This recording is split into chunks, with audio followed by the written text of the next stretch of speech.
Imagine a man living a double life, a friendly neighborhood baker, beloved by his community, but beneath that mask, he was hiding a monstrous secret. Robert Hansen wasn't just any man. He was someone who preyed on the most vulnerable in ways that left the entire nation in shock. Today, we're delving into the chilling story of the Butcher Baker of Alaska, a man whose crimes went undetected for years as he terrorized the last frontier.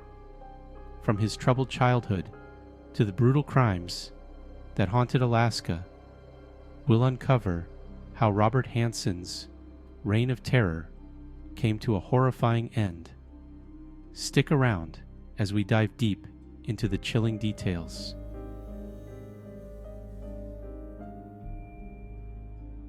Childhood and troubled upbringing. Robert Hansen was born in 1939 in Esterville, Iowa, to a strict and often domineering father.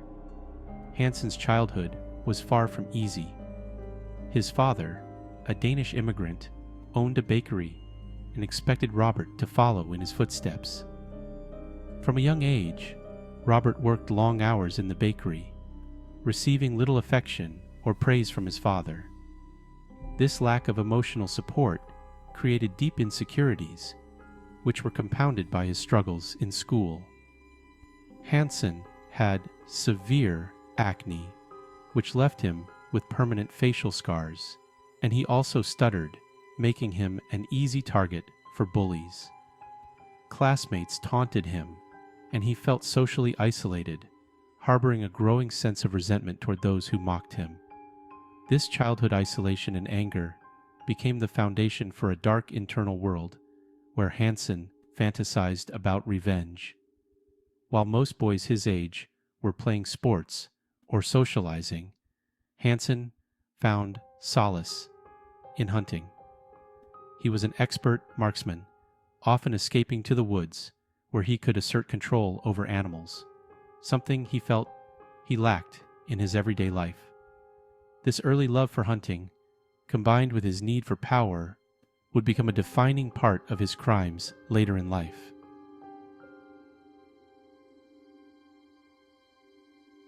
Early signs of violence. Hansen's first known criminal act occurred in 1960 when, at the age of 21, he set fire to a local school bus garage in Pocahontas, Iowa. His motive? Revenge. Hansen had felt disrespected and humiliated by the people in his town, and this act of arson was his way of retaliating. The fire caused significant damage, and Hansen was soon arrested and convicted of the crime. His arrest came at a time when the world was focused on larger global events. In 1960, tensions between the US and the Soviet Union were at an all-time high. It was the era of the Cold War, when fears of nuclear warfare loomed large. The US was also at the beginning of its space race with the Soviet Union.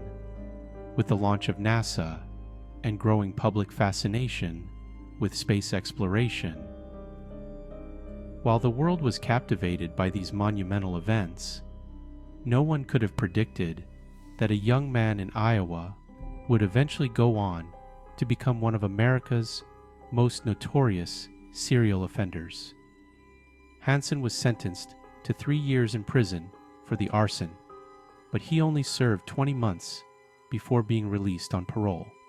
This early crime seemed to be a red flag, but authorities believed he was rehabilitated. Unfortunately, this was only the beginning of Hansen's descent into darkness.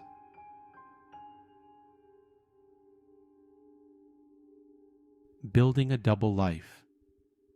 After his release, Hansen moved to Anchorage, Alaska in 1967, seeking a fresh start.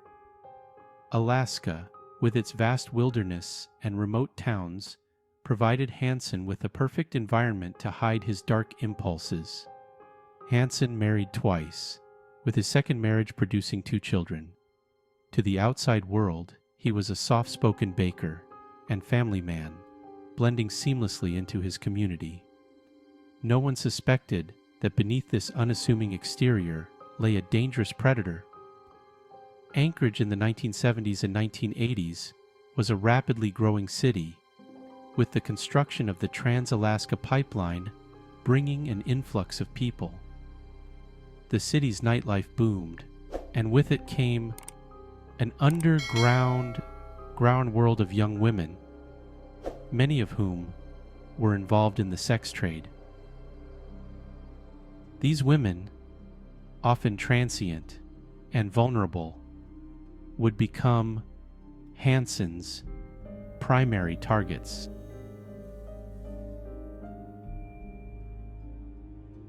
The abduction and escape of Cindy Paulson. In June 1983, Hansen picked up 17-year-old Cindy Paulson under the pretense of paying her for a service.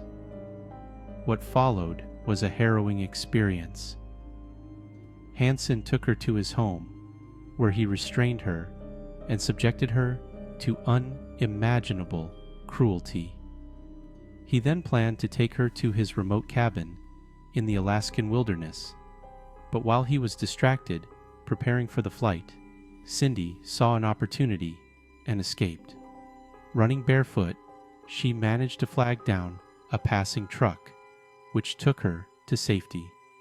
Cindy immediately went to the police, providing a detailed description of Hansen and his home. This was a pivotal moment in the investigation, but law enforcement was initially skeptical of Cindy's story. Still, her determination led the authorities to begin questioning Hansen, though they didn't yet know the full extent of his crimes.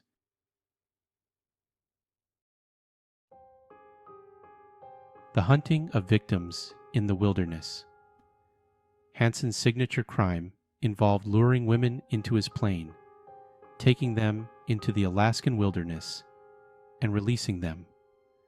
Armed with a rifle and a twisted sense of power, Hansen would hunt them like prey.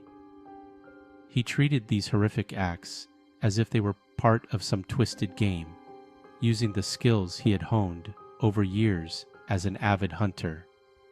The vast, unforgiving landscape of Alaska became a backdrop for his gruesome acts, making it nearly impossible for his victims to escape. Many of these women were never found.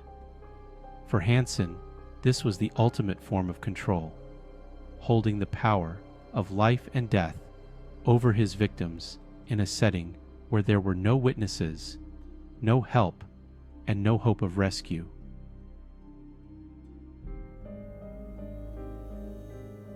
The discovery of human remains. The breakthrough came in 1984 when Alaska State Troopers uncovered a shallow grave in the wilderness. This discovery was linked to several missing women, and as authorities dug deeper, they uncovered more bodies. Hansen's map, found during a search of his home, became the smoking gun, marked with X's representing his victims' burial sites. The map was a chilling reminder of how methodical and calculated Hansen had been. When confronted with the overwhelming evidence, Hansen confessed to killing 17 women, though some experts believe the number could be higher. His calm confession sent shivers down the spines of investigators, as Hansen described his actions without emotion, detailing how he hunted his victims like animals in the wild.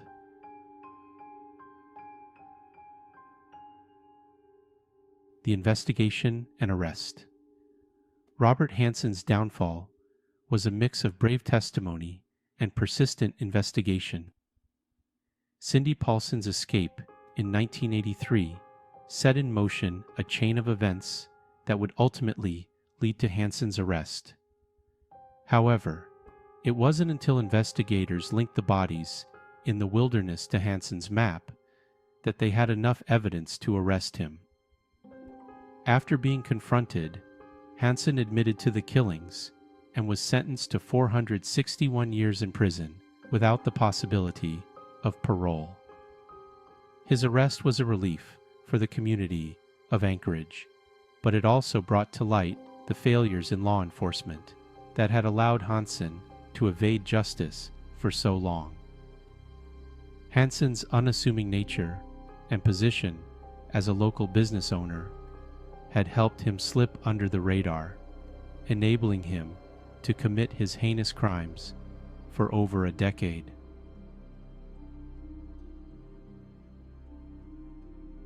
Robert Hansen's story is a reminder that evil can lurk behind the most ordinary of facades. He was a man who lived among his victims, blending into the community as a seemingly quiet baker and family man.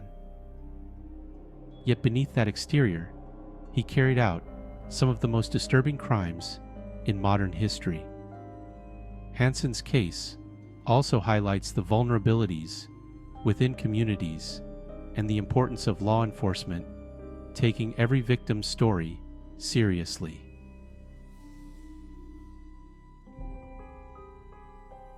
Let us know in the comments if there are any other true crime cases you'd like us to cover next.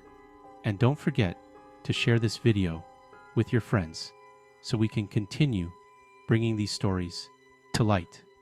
Also, if you're interested in more content like this, please subscribe and click the notification bell to stay updated on our latest uploads.